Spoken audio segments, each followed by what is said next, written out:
Hola, Buenas tardes. ¿me escuchan bien? Buenas tardes, si se escucha. Bueno.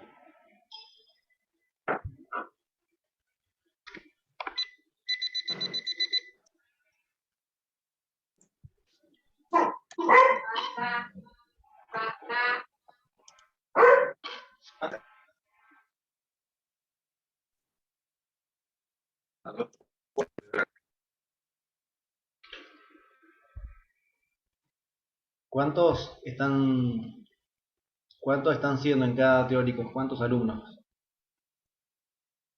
60 y algo, Doc. Somos en total 63, creo. Vamos a esperar un poquito más y empezar. Mientras, ¿tienen alguna duda, alguna pregunta en general de la materia? Mientras aprovechamos estos 5 minutos.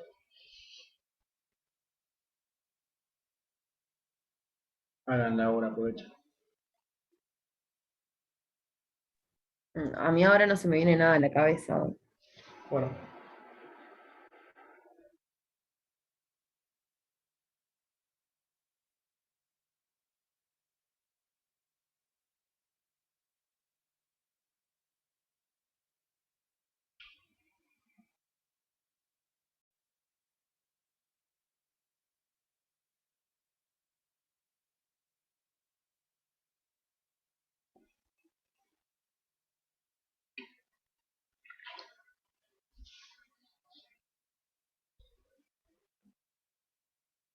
Bueno, vamos a empezar.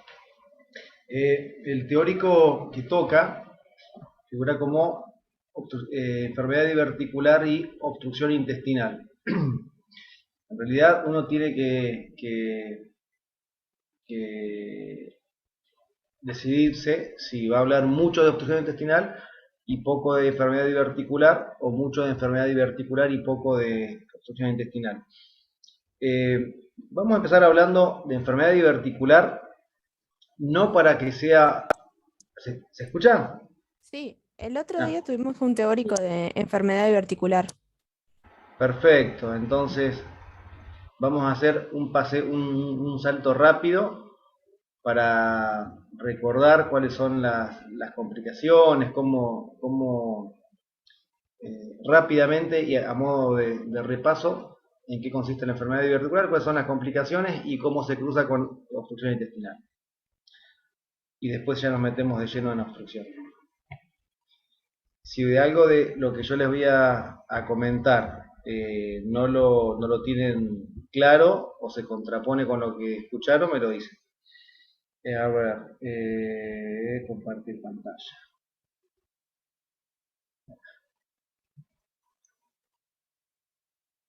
¿Se ve el Power?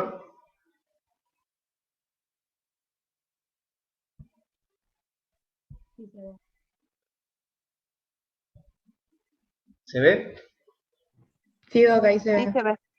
Perfecto. Entonces, si ustedes ya lo vieron, esto va a ser mucho más rápido. Enfermedad diverticular, por supuesto, hablamos de los divertículos que asientan en el colon, ya que los divertículos pueden estar en el esófago, en la faringe, en el duodeno, en el intestino delgado y, por supuesto, en el colon. ¿Sí?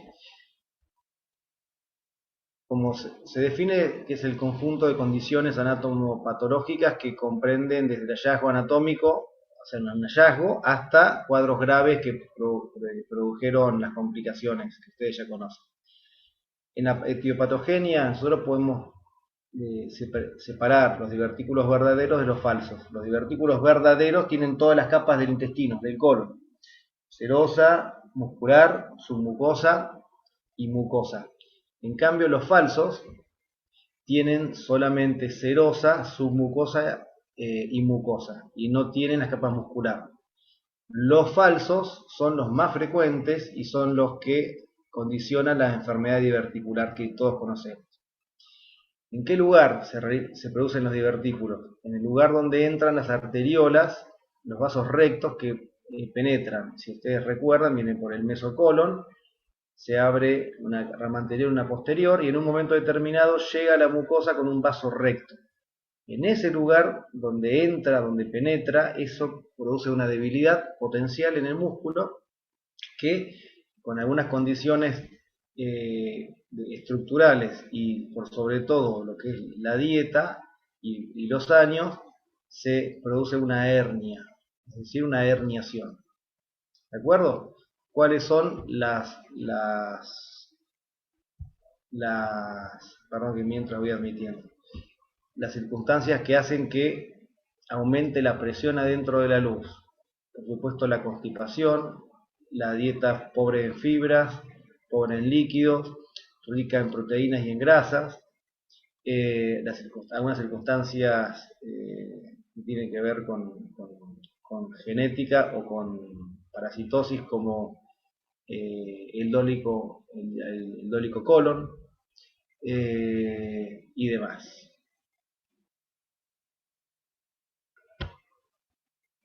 Entonces se genera una cámara, si ustedes recuerdan, el colon no tiene, o sea, tiene austras.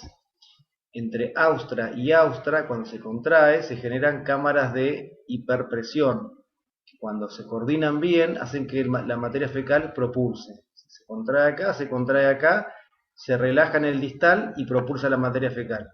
Cuando hay una descoordinación en esto, ya sea por el estrés, por sustancias, diferentes fármacos o cuestiones genéticas, se produce una descoordinación y se producen cámaras de hiperpresión, se relaja la anterior, la materia fecal va hacia atrás, no propulsa lo suficiente, se va provocando un estado de constipación y de impactación fecal, y eso tiene como producto crónico y a largo plazo el aumento de la presión en estas cámaras de hiperpresión y la herniación y divertícula.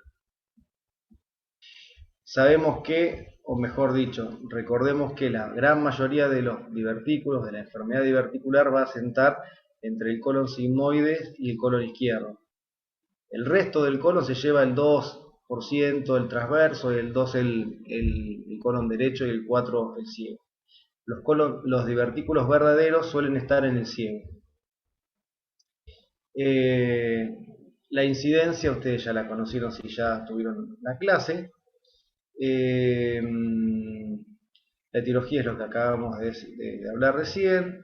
Dieta pobre en fibras y en residuos genera un sigmoide estrecho, heces más compactas, genera mayor presión y sumado a la alteración del tejido conectivo y las zonas débiles de la pared, se produce el divertículo. No hay mucho más que agregar si lo entendieron bien. En este caso, en esta foto de acá, la foto del preparado, fíjense la luz cómo llega a estar cuando hay un cuadro obstructivo por enfermedad diverticular y lo difícil que es en la parte en sentido macroscópico diferenciarlo de un tumor maligno. Es un tumor inflamatorio. A esto se le llama esclerolipoma.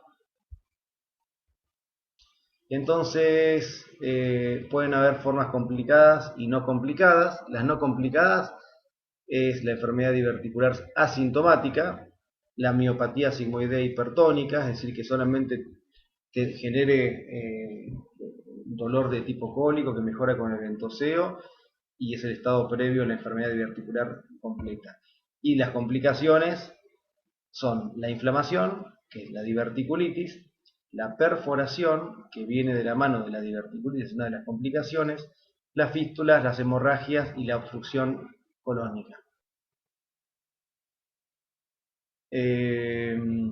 Cuando alguien sospecha que tiene una complicación inflamatoria, perdón, vamos directamente a las complicaciones. Cuando uno piensa que tiene una diverticulitis, nunca se hace un estudio endoscópico, ningún tipo de estudio que requiera que aumente la presión adentro del intestino, del colon. Se hacen, para corroborar el diagnóstico, o bien una ecografía o bien una tomografía con doble contraste si es posible. Con eso se genera no el diagnóstico de diverticulitis, pero sí el diagnóstico en qué estadio de una complicación está la probable diverticulitis. Es probable que no se vean los divertículos, pero de la mano del cuadro clínico es altamente sospechosa el cuadro con la tomografía. Esto es lo que dijimos recién. Una de las complicaciones, dijimos, puede ser que tenga una perforación, una diverticulitis complicada, entonces vamos a ver neumoperitoneo, aquí en este caso, del lado derecho. La ecografía nos da datos, pero la tomografía es muchísimo más sensible. Se pueden ver muchos signos. Recuerden que no se hace estudios endoscópicos. Si se hiciera un estudio contrastado como el colon por enema a baja presión, se debe usar material hidrosoluble y no bario. Si el riesgo de perforación y de salida del material hacia la cavidad. Si sale bario hacia la cavidad abdominal, el paciente deja de tener una diverticulitis solamente para tener una peritonitis química. Hay que operarlo sí o sí. En cambio, si sale algo de material hidrosoluble, no tiene gran relevancia.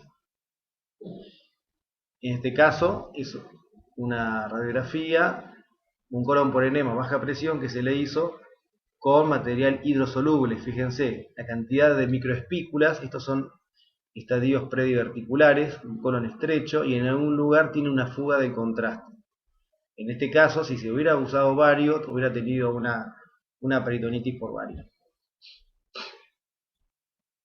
La endoscopía no aporta ningún tipo de dato para diagnosticar la diverticulitis. Cualquier paciente mayor de 70 años, casi todos van a tener divertículos, sin que esto nos dé el diagnóstico de que tenga diverticulitis. Acuérdense, la tomografía con doble contraste es la que nos va a dar datos fidedignos. Los diagnósticos diferenciales más importantes, por supuesto el cáncer colorectal complicado, las apendicitis, la colitis isquémica, la enfermedad de Crohn, los procesos anexiales, las infecciones urinarias y el colon irritable o las formas hipertónicas, es decir, sintomáticas de la enfermedad diverticular. Importantísimo, la clasificación de la diverticulitis según Hinchey. Hinchey 1, 2, 3 y 4. Hinchey 1 es el absceso pericólico limitado. Hinchey 2 es el absceso a distancia, que puede ser retroperitoneal o pélvico. Hinchey 3 ya es una peritonitis generalizada, pero es una peritonitis purulenta. Y Hinchey 4 es una peritonitis fecal, es decir, ya hay una macroperforación y hay materia fecal afuera. Recuerden todo eso, recuerden también que según en qué estadio esté el paciente, va a ser un tratamiento diferente. ¿Sí? No quiero hablar demasiado de esto para que hablemos más de obstrucción, pero es importante. En estadio 1, normalmente el diagnóstico es antibióticos, con o sin internación, depende por supuesto del estado del paciente, del estado de su gravedad con respecto a los criterios de sepsis, la edad, si es o no inmunocomprometido y demás.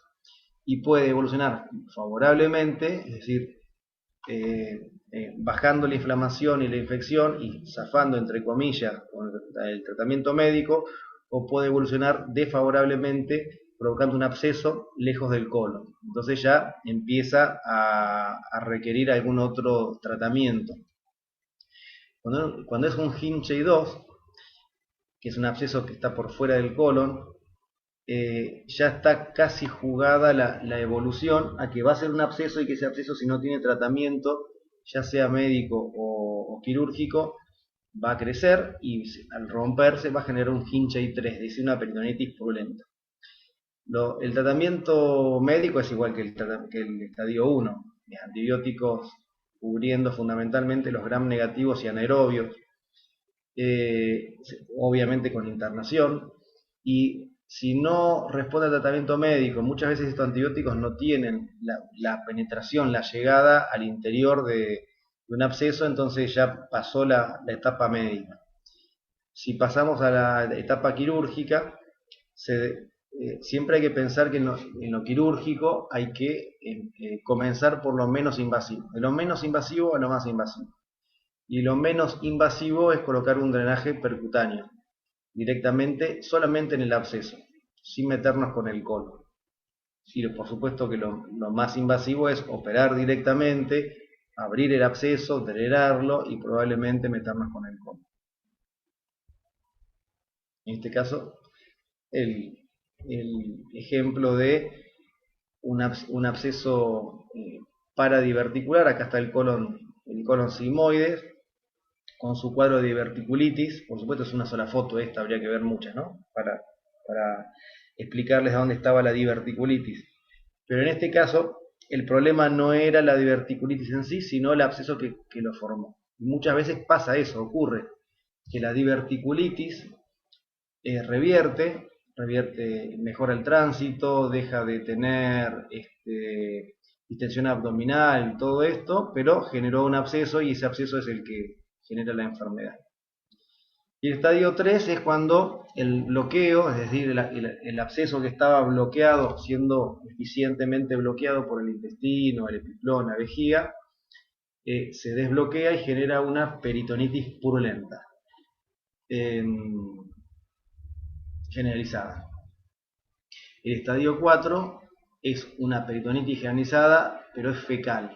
Entonces, ya sea que fue ineficaz el bloqueo de la microperforación y se transformó en macroperforación, o fue una macroperforación de una.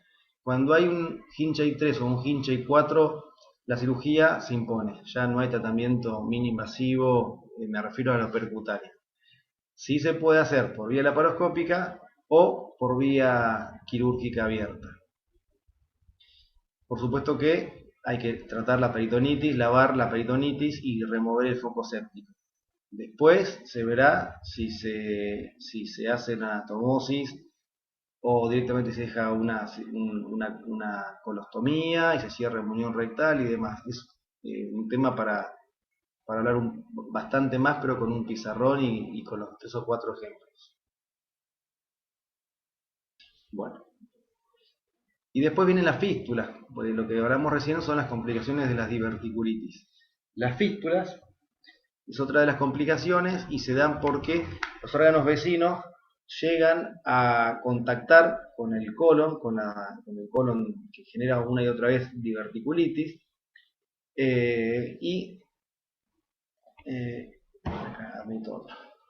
y entonces esa inflamación y esa adherencia es tan firme que empiezan a compartir presiones. Normalmente son las fístulas internas, son entre órganos huecos, entre la vejiga y el colon, entre el útero y el colon, etc. Ese es otro capítulo. Con respecto a la obstrucción, que es lo que ya nos va a cruzar nosotros en un ratito con el otro tema. Se produce una fibrosis retráctil de la pared. Generalmente es una obstrucción parcial. O sea, normalmente tiene varios episodios le llamamos suboclusión, cuando se obstruye pero parcialmente porque ya a las horas está de vuelta eliminando gases, pero convive con cuadros previos de obstrucciones parciales. Y puede hacerse una obstrucción total por la impactación de heces o muchos residuos. Por ejemplo, abuelos que comen, que tienen, les falta, que no tienen la dentadura completa y comen los orejones, eso es un clásico, que no se absorben porque son pura fibra deshidratada y cuando llegan a la zona estrecha se impacta y genera una obstrucción. ¿Cuál le parece que es el diagnóstico diferencial número 1 de esta complicación?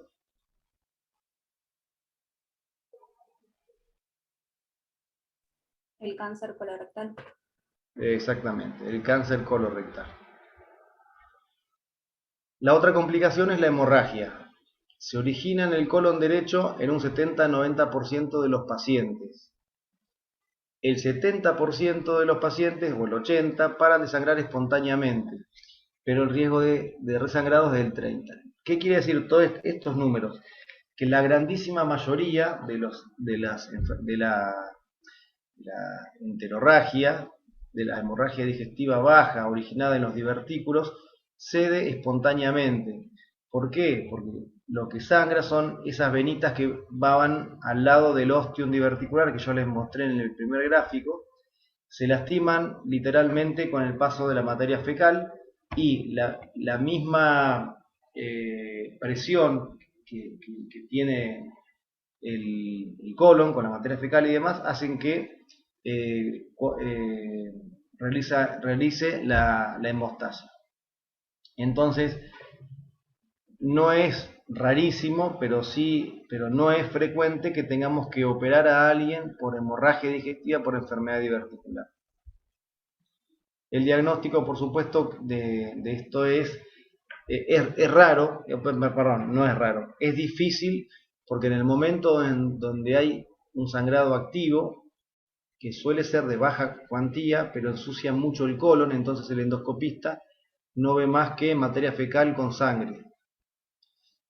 Y cuando está bien preparado el colon, en el caso que queremos saber si tiene una hemorragia digestiva por enfermedad diverticular, se espera que la materia fecal ya sea limpia, se le colocan enemas, se le hace entonces cuando se hace la endoscopia ya no tiene más sangrado. Entonces es un capítulo aparte el diagnóstico de la enfermedad diverticular sangrante. Se puede utilizar arteriografía o gammagrafía, pero requiere de un volumen de sangrado importante, que no lo suele tener. Entonces, lo que hay que hacer como tratamiento, como recomendaciones terapéuticas, son más que terapéuticas, es cómo evitar que progrese la formación de divertículos o que cuando los tiene, que tenga complicaciones. Número 1, administración de fibra en la dieta. Número 2, el uso de anticolinérgicos y antiespasmódicos puede reducir la aparición de nuevos divertículos porque reduce la posibilidad de que se produzcan cámaras de hiperpresión. Pero por supuesto que un paciente no puede estar consumiendo crónicamente antiespasmódicos. La causa número uno, mejor dicho, la recomendación número uno con alta evidencia científica es la incorporación de dieta y de fibra a la dieta. Actividad física, por supuesto, y sacar de la vida todos esos hábitos proinflamatorios, ¿sí? Sedentarismo, tabaquismo, alcoholismo, dieta rica en grasas y demás. Por último, ¿cuál es la indicación quirúrgica para una resección colónica programada? Porque cuando es de urgencia no hay mucha discrepancia. Pero cuando es programado, ¿cuándo decimos que un paciente tiene que operarse por enfermedad diverticular? Díganme ustedes a ver qué es lo que entienden.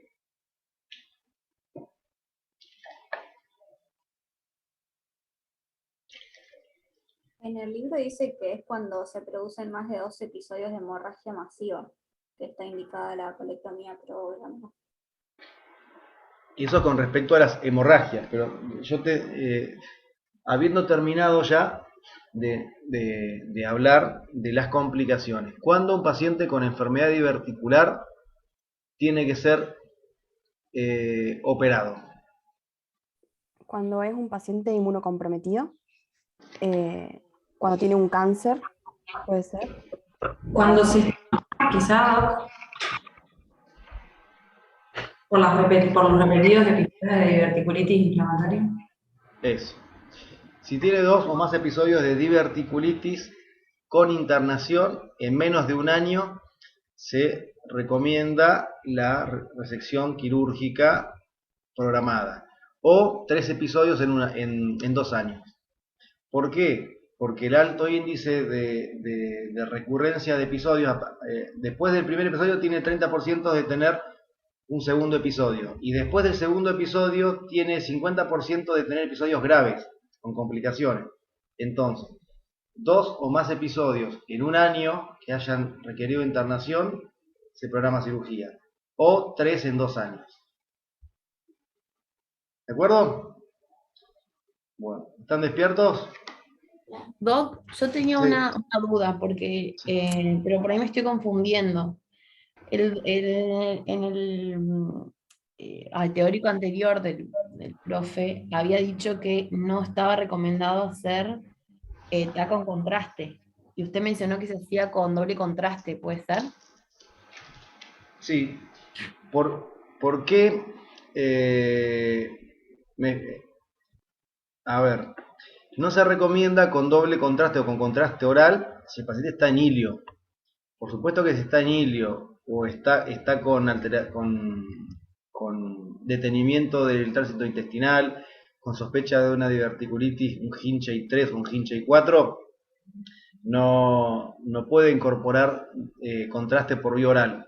Tiene que tomar 1 litro, 1,5 litros. Si están en estadios un poco menos graves, y uno quiere saber si es un Hinchey 1 o un Hinchey 2, el paciente está muy bien, salvo ese cuadro que está avanzando, se puede. Tiene más rédito. Con doble contraste es el contraste oral y endovenoso que solamente endovenoso. De hecho, si tiene algún indicio de falla renal, tampoco le podés poner contraste endovenoso, ¿sí? Pero bueno, es el rédito que tiene el estudio. También es muy folclórico y muy cierto que cuando viene por guardia, directamente el médico de guardia le puede hacer una tomografía, se llama al acecho. Es decir, cuando no tiene mucha idea de qué es lo que le está pasando al paciente, una tomografía al acecho, es decir, sin contraste ni oral ni endovenoso, te da más información que no tenerla. Pero hablando del rédito, la tomografía con doble contraste es la de mayor. Si es que no surge ninguna contraindicación. Bien, Doc, gracias. ¿Sí? Bueno, vamos a obstrucción intestinal. ¿Alguna otra pregunta de esto? Ya.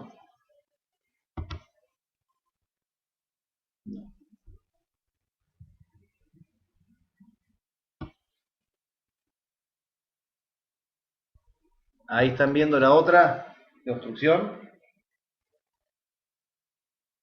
Sí, sí. Sí, sí. Perfecto. Bueno, a ver si corro esto.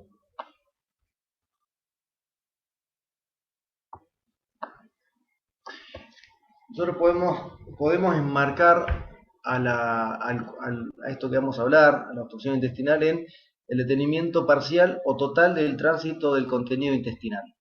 ¿Sí? Nosotros, si queremos definirlo de alguna forma, tiene que haber criterios de inclusión y por defecto los de exclusión no están incorporados acá.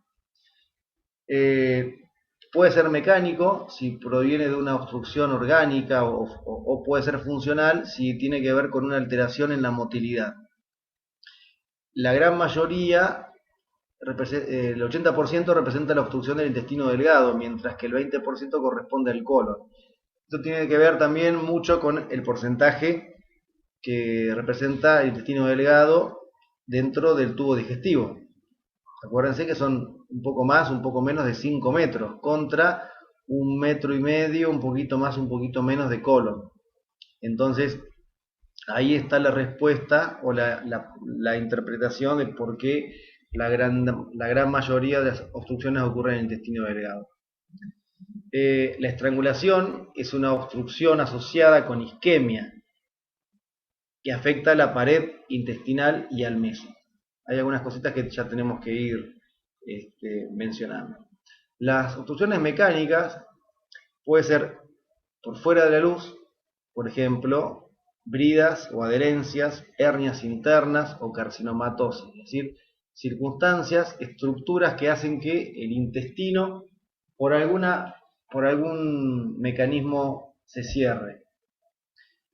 Puede estar en la pared, propia, como defectos de rotación, estenosis congénitas, tumores, o procesos inflamatorios como enfermedad de Crohn, diverticulitis, etc. Los tumores, en este caso, son los más frecuentes, los GIST, que son tumores del estroma. O pueden ser factores mecánicos intraluminal, como cuerpos extraños, parásitos, besoares, puede ser hilio biliar o fecalomas.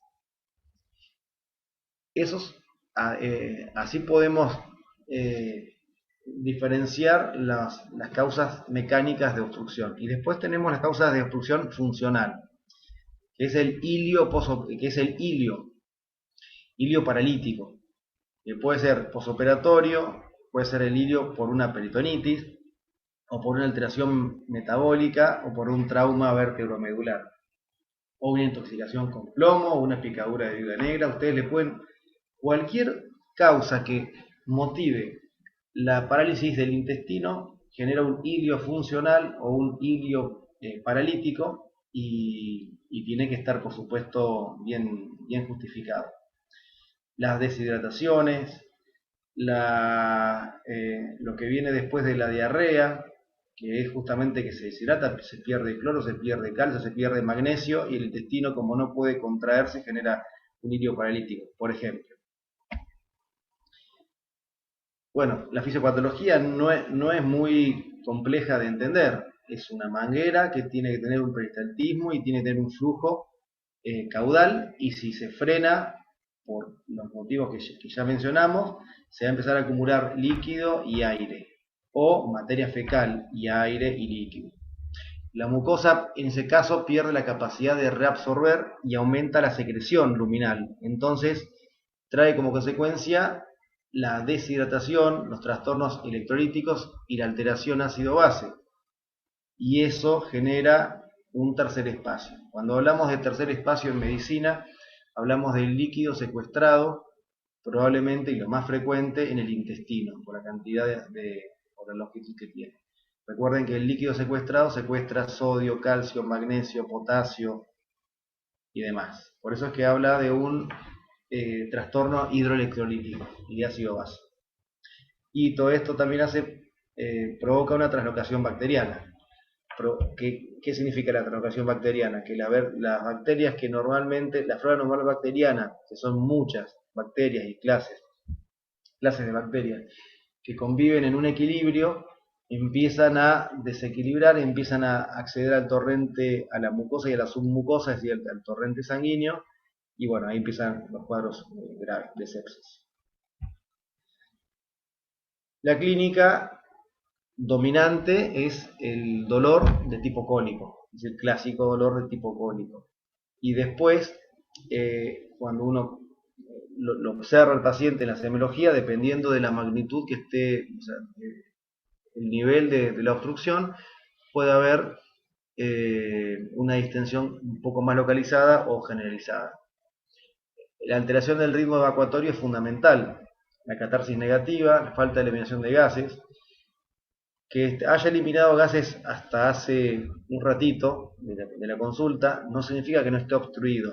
Acuérdense que la obstrucción puede estar, por ejemplo, en el ilion distal, pero que el colon siga eliminando sus gases y su materia fecal hasta que se vacíe. Entonces, que tenga catarsis negativa y falta de eliminación de gases en las últimas 24 horas está bien, pero si no la tiene, no es que inhibe un cuadro, un diagnóstico de obstrucción. Y los vómitos van a depender, por supuesto, de la altura de la obstrucción. Y si tiene o no tiene válvula continente, la válvula iliocecal me refiero. Cuando hay obstrucciones altas, el débito del vómito o de la nasogástrica suele ser bilioso o biliogástrico. Y a medida que la obstrucción va bajando, se transforma en bilioentérico, entérico, enterofecaloide o fecaloide. En el caso de que sea una obstrucción del colon, por ejemplo, colon transverso, si la válvula iliocecal es continente, el intestino delgado quizás no tenga ninguna ningún impacto en esto. Y sí va a tener una distensión muy, pero muy importante en todo el colon derecho, con riesgo de perforación del ciego. Si la válvula ileocecal es incontinente o no continente, bueno, por supuesto que todo el tránsito que está obstruido se encuentra detenido en el colon transverso va a empezar a tener una rémora y va a empezar a volver el tránsito del colon derecho hacia el intestino delgado y se va a manifestar como una gran distensión, ya sea en el examen clínico o en los estudios por imágenes. Esto es lo que hablábamos recién. La palpación, puede haber una masa palpable en el caso de un tumor, puede haber reacción peritoneal en el caso de que ya haya una perforación. En la ocultación, los ruidos hidroaéreos, es muy importante que ustedes puedan discernir y describir la frecuencia de los ruidos y el tipo de ruido. Si está aumentada la frecuencia de los ruidos hidroaéreos, están hablando de un intestino de lucha. O bien hay una suboclusión o la obstrucción es reciente, entonces el intestino sigue luchando para vencer la obstrucción, y en el momento que están escuchando el paciente va a referir dolor de tipo cólico. ¿Qué pasa? También puede ser que el momento de la consulta o del examen físico ya no tenga ruidos de lucha, ni siquiera tenga muchos ruidos de ningún tipo, y eso ya se le llama abdomen vencido. Significa que ya el trastorno hidroelectrolítico, el tercer espacio y todo esto hizo que el intestino esté vencido, ya esté en hílido paralítico. Con respecto al tipo de ruido, acuérdense que pueden ser ruidos hidroaéreos normales, pueden ser anfóricos. Anfóricos es como el ruido de una gota de agua en una ánfora, como si fuera que cae en un balde de agua. Eso es líquido que pasa por el intestino, pero no por propulsión, sino por la misma inercia intestinal. O puede estar totalmente en silencio. El tacto rectal es un examen que es, en otros cuadros clínicos puede no hacerse. Clásicamente en medicina el tacto rectal se hacía hasta con un paciente que consultaba por una odontalgia. Hoy el tacto rectal se hace bastante justificado en base al cuadro que motive la consulta. En este caso hay que hacerlo, por supuesto, si estamos hablando de que tiene una obstrucción del intestino delgado. Tenemos que ver si tiene un fecaloma, si tiene un cáncer en el ano, en el recto, si tiene si es extremadamente doloroso, entonces eso puede generar una fisura, entonces eso puede generar un bolo fecal. Es decir, que el tacto rectal sale sí o sí. Exámenes complementarios. Por supuesto, el más sencillo, el más barato, la radiografía de cúbito dorsal y de pie.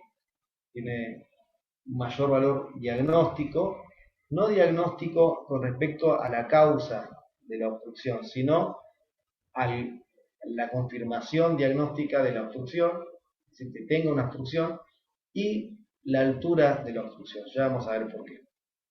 Los signos característicos es el gas adentro del intestino delgado. Normalmente el intestino delgado no tiene que verse gas o mucho gas. Y si hay gas y hay líquido, por supuesto, niveles hidroaéreos. Las asas de intestino delgado de localización central hablan de una obstrucción distal. El signo de pila de monedas, acuérdense que los pliegues de Kerckering, que genera esa redundancia que tiene la mucosa del intestino delgado para aumentar la superficie, cuando hay una obstrucción y hay edema, se ve muy bien el signo de pila de moneda.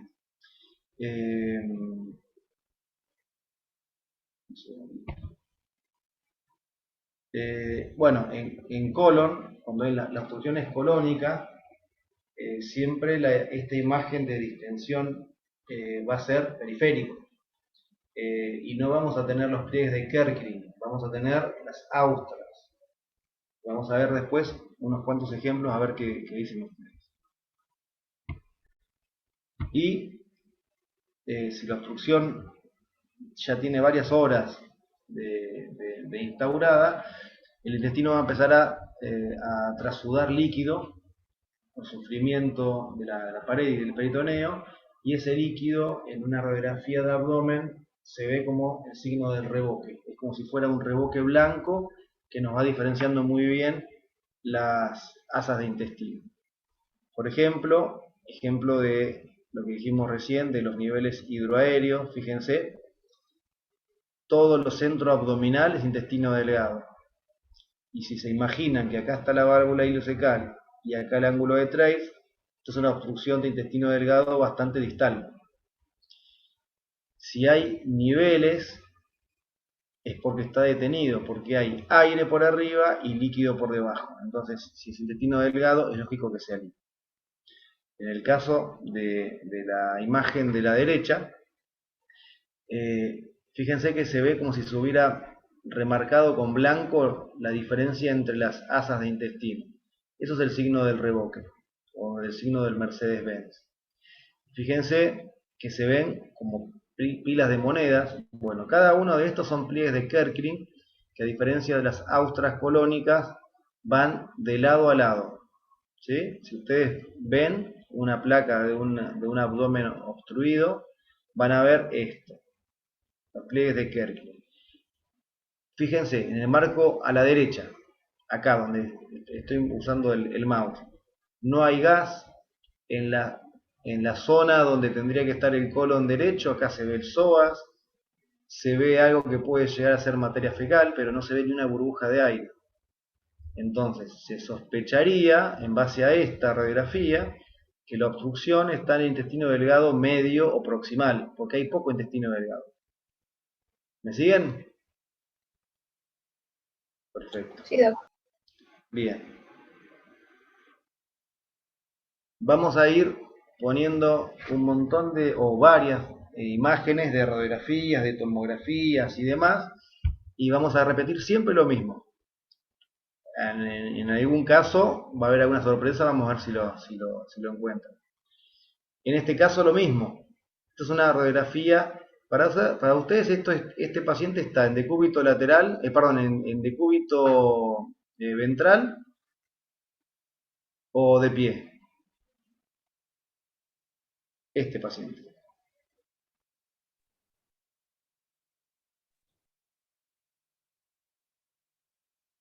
De pie, ¿De pie por qué? porque el aire se ve hacia arriba, los niveles de hidroaéreo se ven hacia arriba. Si estuviera acostado, imagino que se vería todo aire. Lo que yo no veo en esta imagen son niveles hidroaéreos. Claro, Ah, en la radiografía anterior se claro. ve como un corte prácticamente como hecho con regla. Eso da la pauta Ah, es de que el verdad. paciente estaba de pie. ¿Sí? Es verdad. ¿Ven la diferencia? Esto es aire, como bien dijiste. Y si estuviera de pie, el aire iría hacia arriba y acá como si fuera con una regla, exactamente. En la radiografía de la derecha estará de pie o acostado.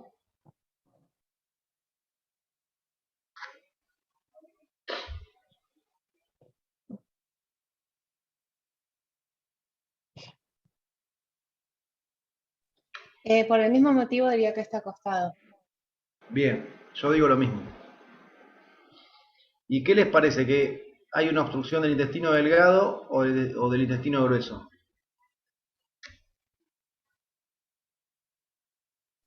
Parece ser intestino grueso porque no se ven pila de monedas. Y por la ubicación también me inclinaría que sea una sección baja. ¿Alguien?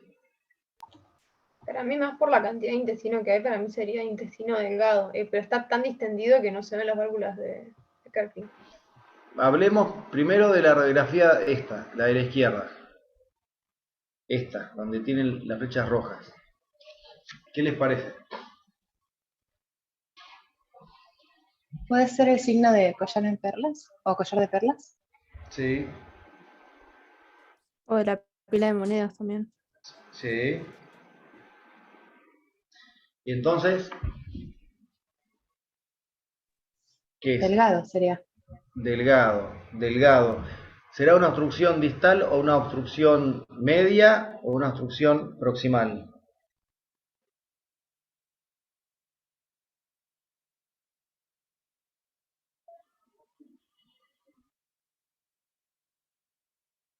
Pareciera ser media. Parece ser media. Miren, en esta radiografía, aparte de todo lo que dijeron, se ven burbujitas de aire en la proyección del colon sigmoides. Pero ya está desfuncionalizado. Esto es resto de aire que quedó en el colon sigmoides, y el resto del colon, por supuesto que no tiene nada, y el intestino delgado se corta a un nivel medio, como bien dijiste. En la otra radiografía ya ni siquiera hay un mutismo colónico total, y se ve mucho, todo el intestino delgado, muy distendido, con signo del revoque, y esta imagen que podría llegar a ser el estómago, la cámara gástrica. ¿Sí? ¿Cómo les parece que puede ser el débito de la sonda nasogástrica de este paciente de la izquierda? ¿Qué les parece?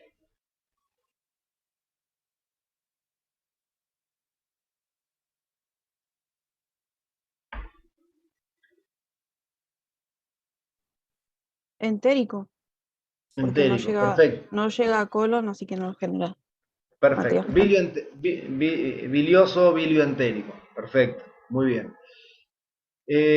¿Tienen claro cuánto volumen de líquido pasa por el ángulo de Treitz?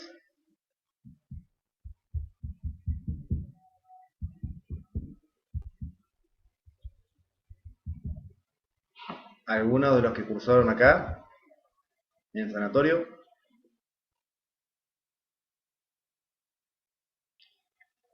Bueno, ¿qué volumen?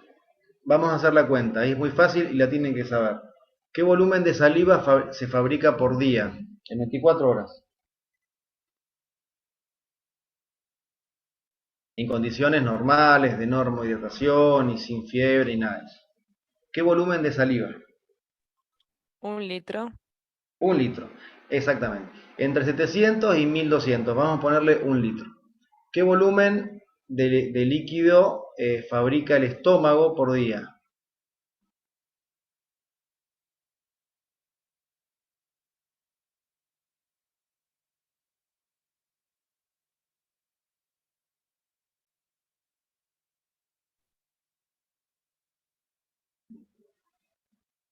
Chan. Más o menos 1200 mililitros. Bueno, podemos ponerle 1000. Ahí tenemos 2 litros. 2 litros de líquido pasan por el píloro por día. Vamos a ver cuánto se le agrega en el duodeno, así sabemos cuánto pasa por el ángulo de Treitz. ¿Cuáles son las estructuras o los órganos que que fabrican líquido en la parte que tiene relación con el duodeno?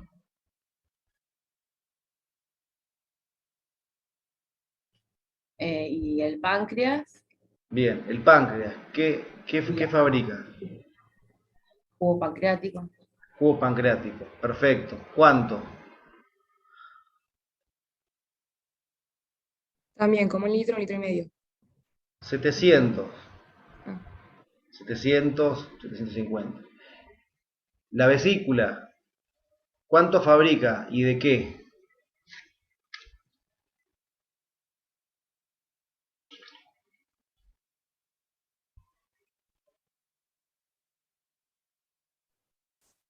También entre 1 litro 200 de bilis. No, la vesícula. Ah, la vesícula. Ah, La vesícula no fabrica bilis. verdad. Ah. Creo que Bueno, tiene capacidad de 100 más o menos mililitros. eso, entre 100 y 200 mililitros de jugos, las glándulas de la mucosa vesicular largan como un moco, un juguito que hacen que la bilis de la vesícula no sea tan espesa. Entonces, entre la vesícula y el páncreas tenés 1 litro más. Listo. ¿Y el hígado cuánto fabrica de bilis?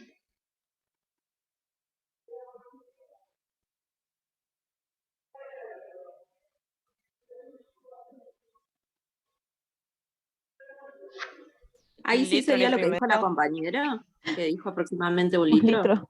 Ya Bueno, me da miedo de responder. ¿Un litro? 1 litro como mínimo. Entonces tenemos 1 litro de hígado, 1 litro entre la vesícula y el páncreas, ahí tenemos 2 litros, 1 litro del estómago, 1 litro de saliva, 4 litros pasan por día, y esto es como mínimo por el ángulo de Trace.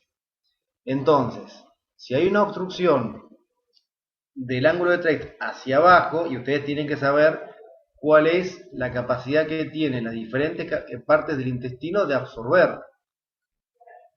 Y a su vez, aparte de absorber una parte del intestino, otra parte del intestino sigue largando jugo para la digestión. Todo eso es muy sencillo de leer y de entender. No es genética ni nada por el estilo, se sabe desde hace más de 200 años, y esto es la clave para que ustedes encaren a un paciente con una obstrucción, con una peritonitis, con un problema de nutrición, lo que sea, y entiendan qué hacer. Bueno, vamos a esta radiografía.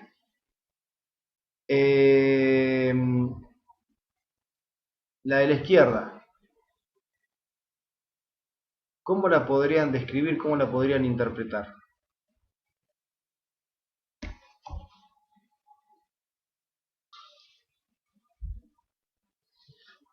Bueno, me adelanto yo. Es una, y dice signo del grano de café. Si ustedes ven esta imagen de acá, la ven con un poquitito de inspiración, parece un grano de café. Y esto es el signo clásico del vólvulo de colon sigmoide. Este es el colon transverso, este es el colon izquierdo. En realidad esto es un dólico colon porque hay una doble estructura. Y en este enjambre está el colon sigmoide doblado. Entonces, a esto se le llama signos del grano de café. Están las austras colónicas, fíjense que llegan hasta la mitad de la luz. No son como los pliegues de Kerckring que van de punta a punta, ¿sí? Todas llegan hasta la mitad o un poquitito más de la luz, no llegan hasta la otra pared. Y el signo del revoque, que parece como si uno lo hubiera pintado de blanco, lo hubiera reforzado con blanco. Y después tenemos el signo del pico de pato. En este caso es una imagen de un colon por enema a baja presión. El tiempo es la mucosografía, es decir, cuando en el colon por enema se evacúa todo el contraste y queda la mucosa tatuada con el contraste, con el bario, queda así. Y el pico del pato, es decir, se ve la obstrucción, pero desde distal, desde abajo. Es una obstrucción que es central y que esto es patoneumónico de un cáncer. Después tenemos otros motivos de obstrucción. Enfermedad de Crohn, si ven acá, toda una zona de inflamación de la pared del colon, con techamiento de la luz, pero sin divertículos. Las hernias atascadas, un hilio biliar, acuérdense, el hilio biliar es la comunicación de la vesícula con alguna parte del tubo digestivo, ya sea con el duodeno o con el colon. Cuando es con el duodeno, el cálculo, el macrocálculo, viaja por todo el intestino hasta que se obstruye en la zona más angosta, que suele ser la válvula iliocecal. Se obstruye y vuelve, se obstruye y vuelve. Acá hay casos de hernia atascada, por ejemplo, acá se ve perfectamente, viene el intestino delgado, por acá, entra y queda obstruido, y desde la obstrucción hacia distal queda desfuncionalizado. Ustedes tienen que poder convivir con los términos de dilatado, distendido u obstruido y desfuncionalizado. Si ven en estas imágenes, se ven segmentos de intestino delgado que están desfuncionalizados, que son estos, y otros que están muy obstruidos. En el caso de tumores y demás, acá se puede llegar a ver la estenosis, ya sea si es tumor, carcinomatosis o un vólvulo, pero se lo ve bien. en el caso de obstrucción de intestino delgado por brida. Mínimamente, para pensar en una brida, ¿qué tiene que haber como antecedente? Una cirugía. Una cirugía. Perfecto. Mínimamente tiene que tener antecedentes quirúrgicos. Si no, no es que no pueden haber bridas congénitas, pueden haber, pero estamos hablando de un paciente que categóricamente tiene una brida. Cuanto más agresiva fue la cirugía y más abierta, más capacidad de tener, de posibilidades de tener bridas tenemos. Por ejemplo, cirugías abiertas por peritonitis, ya sea pendicular o diverticulitis, o heridas de arma de fuego, todo lo que haya generado un trauma importante en el abdomen, después todo eso, cada vez que uno abre el abdomen y toca algo, tiene la chance de generar bridas. Por eso la cirugía laparoscópica, desde que empezaron a hacerse casi todas las cirugías biliares por laparoscopía, se redujo ostensiblemente la formación de biliar. En este caso, se sospechó muy fuertemente que eran bridas porque además de que estaba todo el intestino delgado o distendido, ya se veía una zona que categóricamente estaba desfuncionalizada. ¿Sí? ¿Cuáles son las medidas, o sea, el tratamiento? ¿Cuál es el tratamiento de esto? Por supuesto, inicialmente nada por boca, ayuno absoluto. ¿Para qué? Para desfuncionalizar la zona que está obstruida. La reposición hidroelectrolítica se impone y va a depender de cuál es el estado previo, y eso lo sabemos por laboratorio. La sonda nasogástrica se impone cuando realmente hay vómitos o tenemos la certeza de que el estómago está pleno, está lleno. Y si bien es una maniobra sanitaria, digamos, de enfermería pero muy incómoda y muy desagradable, cuando el paciente ya la tiene colocada la sonda nasogástrica y está obstruido, es mucho mejor tener la sonda que estar vomitando a cada rato. Y aparte, además, nos sirve para cuantificar y calificar el débito. ¿Cuánto salió en 24 horas y de qué tipo? Y antibióticos, por supuesto cubriendo gram negativos y anaeróbicos. La gran mayoría tiene resolución quirúrgica, pero cuando se trata de bridas o de impactación fecal, por supuesto, el tratamiento es médico, pero cuando se trata de bridas, muchas veces pasa que cuando se interna, empieza con ayuno, reposición hidroelectrolítica, la misma defuncionalización del intestino obstruido hace que se desinflame y la brida muchas veces no es que desaparece, pero deja de pellizcar el intestino y recupera el tránsito. Lo que les decía de la válvula ileocecal, es re importante que ustedes lo puedan interpretar en una placa.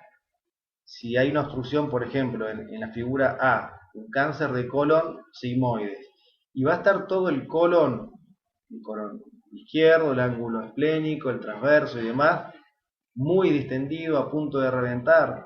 Acuérdense, más de 10 centímetros, más de 8 centímetros de diámetro del ciego es indicación de cirugía, si no estalla por diabrosis. Y si el intestino delgado no está distendido, es porque la válvula ileocecal es continente. Y es mucho peor para el paciente porque apura mucho más a la cirugía, porque si no el intestino, el colon realmente se perfora. En cambio, cuando el mismo paciente tiene una válvula ileocecal incontinente, todo este flujo que está obstruido tiene una rémora, va hacia atrás y se empieza a distender todo el intestino delgado. Esto muchas veces también hace que mejoren subjetivamente, pero que nos retrasen en el diagnóstico.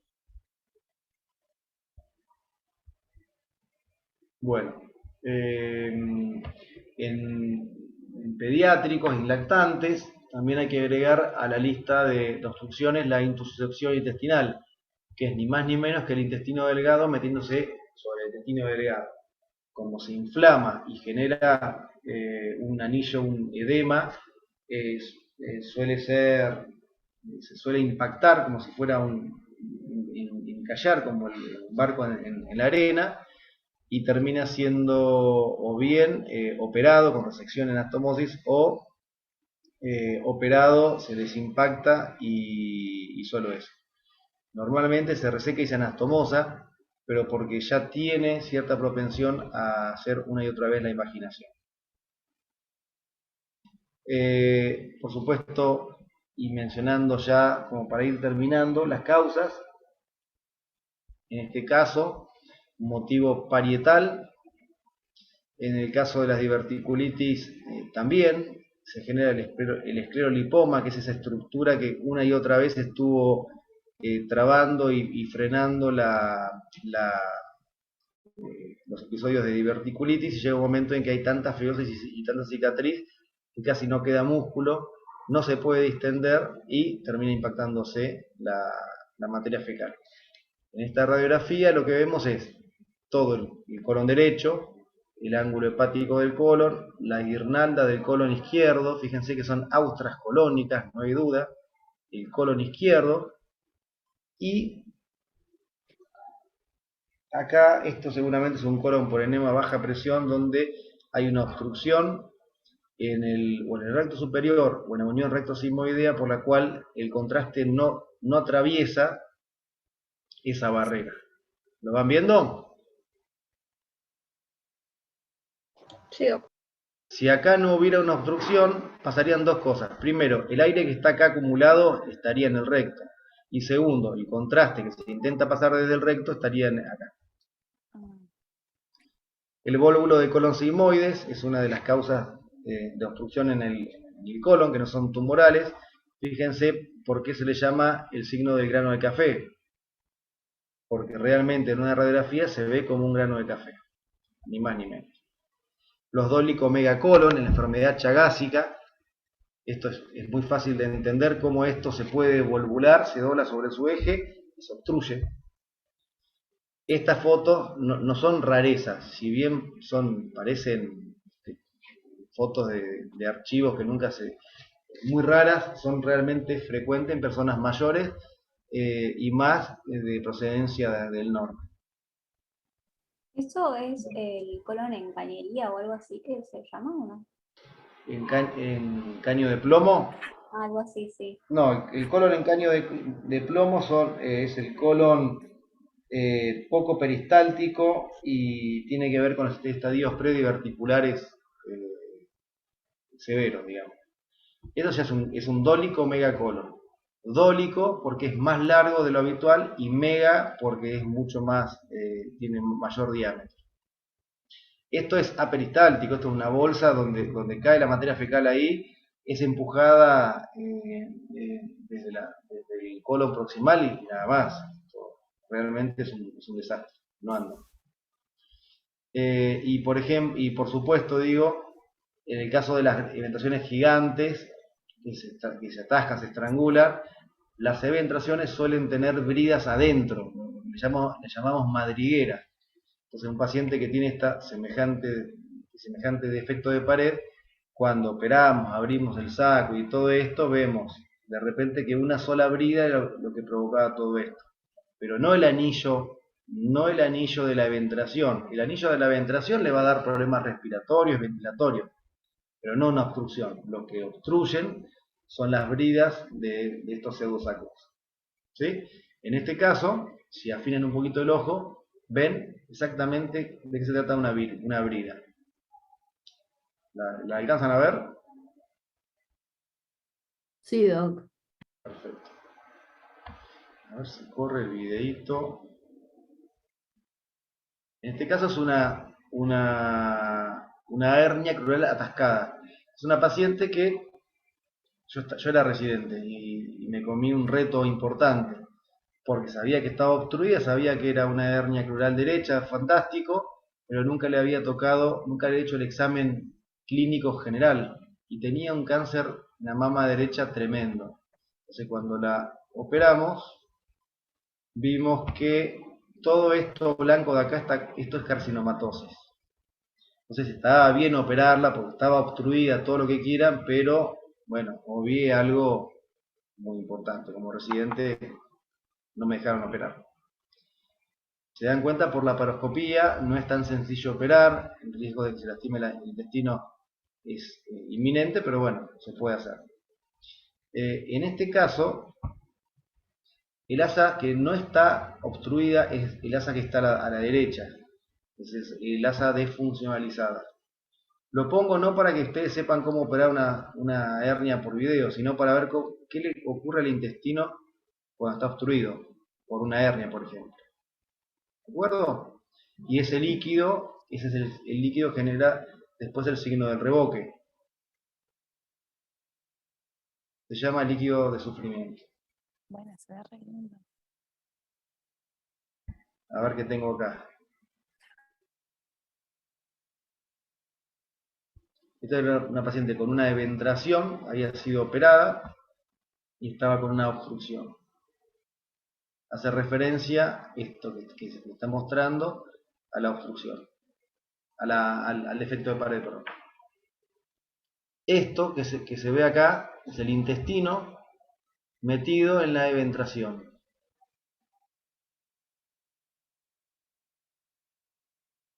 Como tenía ya algunas horas de obstruido, tanto el meso como el intestino tenían sufrimiento vascular.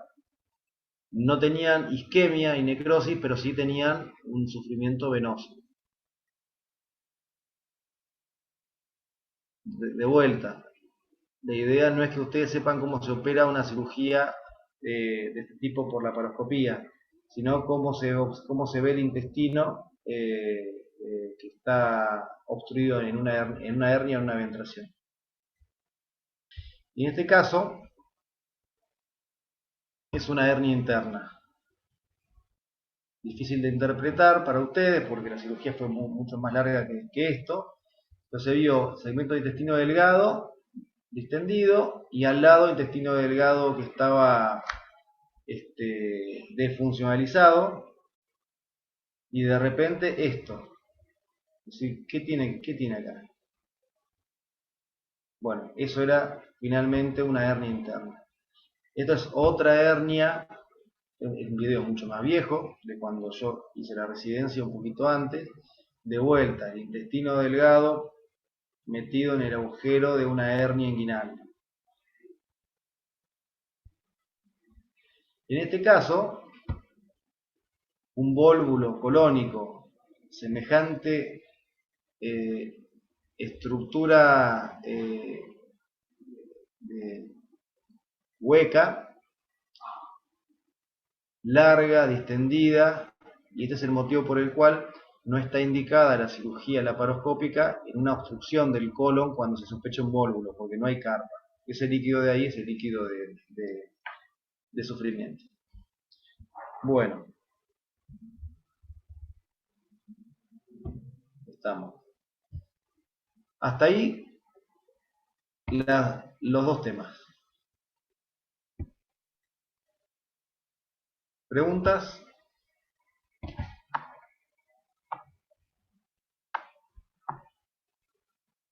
Buenísimo, Doc. Bueno, ¿preguntas? Ya se le termina la cursada, ¿no es cierto? Doc, una pregunta, ¿se escucha? Sí, sí, escucho. Joya. Capaz no me terminó de quedar en todo claro el concepto y como me generó un cachito de confusión, pero el asa desfuncionalizada sería lo que encontramos posterior a la obstrucción, ¿cierto? Exacto. Sí. Ah, perfecto, listo. Sí. Es el asa que queda posterior a la obstrucción. Es el asa que no tiene funcionamiento, que no tiene contenido y que a priori no tiene sufrimiento. La previa, la que está obstruida, está hinchada, está distendida y es mucho más delicada para maniobrar, pues se puede romper en las maniobras durante las maniobras. Muchas gracias. Bueno.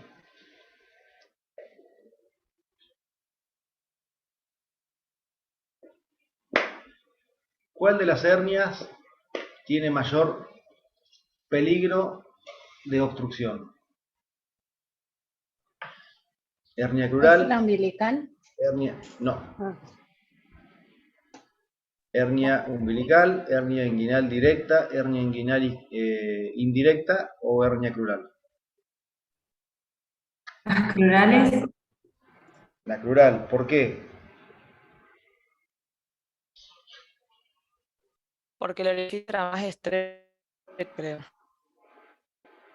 ¿Por qué? Se cortó.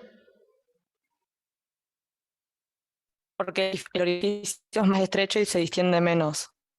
Sí, perfecto. La hernia crural es mucho menos frecuente que la hernia inguinal y la hernia umbilical, pero tiene, en comparación con las otras dos, mayor riesgo de obstrucción. Bueno, ¿qué más? ¿Alguna otra pregunta o comentario? Algo que les haya quedado tecleando de toda la cursada. Profe, a mí no me quedó claro y lo traté de buscar y no encontré algo muy satisfactorio, pero la diferencia entre una oclusión y una suboclusión. Lo que encontré ahí es como, bueno, si no tenés catarsis, pero tenés eliminaciones de gases, está subocluido el paciente, pero como dijo usted, también puede ser que la oclusión sea reciente y por eso tenga eliminaciones. ¿Hay como algo Sí. definitivo para poder definir si un paciente está ocluido o si tiene una suboclusión? Normalmente la evolución del paciente internado. Es decir, se internó a la noche y lo estás viendo a la mañana o con el pase de sala y demás. Y desde la noche está con un débito por la zona nasogástrica de 2000 mililitros de líquido bilioentérico. Más allá, o sea, no te va a servir si eliminó o no eliminó gas, ya sabes que está obstruido. Diferente es el paciente que eliminó gases, fue de cuerpo y si bien al ingreso tuvo un débito bilioentérico, no tiene débito a la sonda nasogástrica y no tiene ruidos de lucha ni nada por el estilo. Pensás que puede ser un suboclusivo y lo tenés que esperar un par de días más a ver para dónde va. Es decir, el obstruido, el sello te lo pone la evolución de las circunstancias clínicas. Y el subocluido deja pasar un poco de materia fecal, un poco de gases, baja un poco el débito de la sonda nasogástrica y puede ser que el subocluido ya esté en proceso de directamente desobstruirse o en proceso de obstruirse del todo. Entonces, quien te da la pauta de si va para uno u otro lugar es la evolución.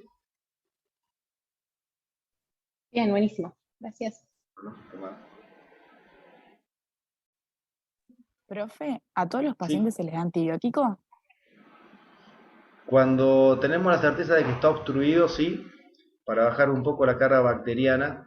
E incluso hay algunos trabajos que demostraron que el ornidazol, en casos de obstrucción por brida, puede mejorar puede aumentar la chance de que se desobstruya.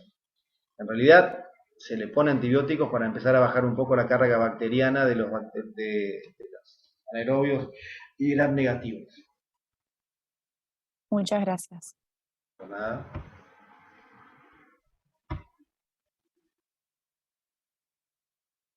¿Qué más?